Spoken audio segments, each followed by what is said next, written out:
Hello, this is Reverend Ken at the Center for Spiritual Living here in St. Augustine, Florida.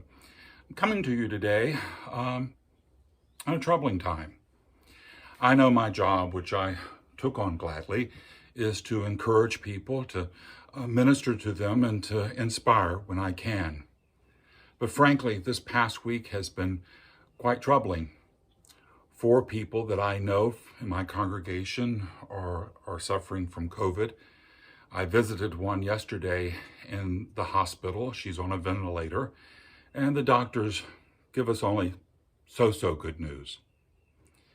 Just this afternoon, I had to force myself to turn off the news when I was watching Americans storm our Capitol, a place that's sacred to our democracy, a place where we have uplifted and inspired the world to know something better about itself.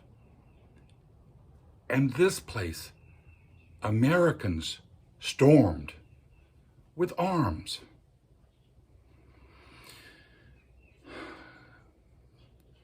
The teaching that I've followed most of my adult life that has led me is science of mind. And the founder of that, Dr. Ernest Holmes, he said, "The everlasting arms, his arms enfold me, his strength upholds me, his presence guides me with life and joy. I shall never be more depressed, for I know I walk with God on life's path. There is one who goes with me and tells me all the things I should know. There's a present with me, guiding me onto the perfect way." And from Scripture, it says that the light casts out darkness, and the darkness cannot repel the light. So let us be a source of light. Let us be a source of comfort and clarity and truth. Now, the way I know to do this is with affirmative prayer. Praying as Jesus did, praying, believing. So I'm going to offer this affirmative prayer now. Take it in for yourself. If I say something that works for you, then hold tight to that. If I say something that doesn't work for you, well, just let that part slide by. But just know this truth with me now. There is but one God, one mind, and one power. That power is perfect love. It is intelligence. It is compassion and kindness. And that power now is raining down upon our troubled land. That power is showing up as the best of us. So here now, I turn loose and let go of all the turmoil I see before me. It has no power except that which I give it, and I've given it quite enough.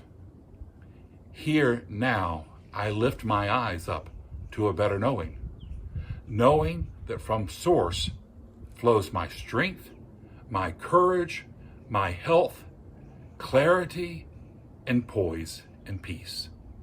So here now, I can walk out on my world with faith. I can move out with conviction, and I can move out with courage, knowing there is nothing to disturb me. I know our nation is moving forward with peace and clarity and in health. I am grateful for all the people who have worked hard to keep our democracy alive, to keep it that wonderful, bright, shining city on the hill that our forefathers foretold. I'm grateful for all the healthcare workers and the scientists and the people who are rushing to get our vaccine to us so that we can once again open the book of our nation and move ahead. I know the best days of our nation are in front of us, and I know that as a people, we can come together and do better and be that bright, shining light of hope and love that has lifted the world out of so many troubles and turmoils. This is my truth. I celebrate this right knowing, and I release this prayer unto the mind of God to do its good and perfect, bold and dynamic work, returning to me, multiplied abundantly. And together we say, and so it is. All right, my dear friends, I'm going to leave you with one final thought. Your life, no matter what it may seem, your life is not a problem to be solved. It's a miracle unfolding. The only job we have is to go with God, to name our miracle, to proclaim our miracles, and to make them our own. This is our truth. We celebrate it, and together we can go be that miracle God has called us to be. This is Reverend Ken. Until we see each other again, many blessings.